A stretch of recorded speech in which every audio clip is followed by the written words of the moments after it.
Captain Roger here at your Steve Turner Ace, Fernandina and Arlington, and today we're going to talk about bait casters and why you really need to learn how to use a bait caster. I mean, a lot of people and use spinning reels, and that's okay, but there are advantages to bait casters, and if you want to take your game up to another level, you really need to take the time and learn how to use a bait caster.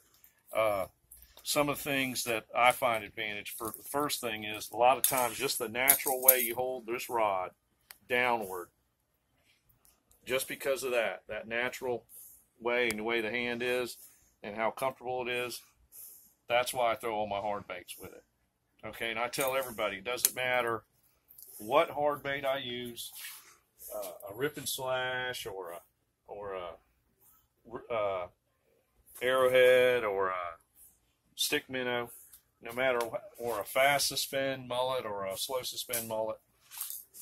When I have this stance right here, low rod tip, that tells me no matter what depth, that gives the bait the maximum depth. So if I have an arrowhead and it runs 2 to 3, I know I'm going to get maximum depth with the rod tip low.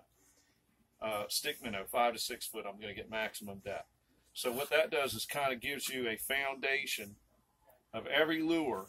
No matter what you use, those different water columns, your stance is the same. So if you run into an area and it runs in a little deeper, you go to a stick minnow, and that's what I think in my head. Okay, I'm running into a little deeper water, I go to a stick minnow, I'm trying to get 5 foot.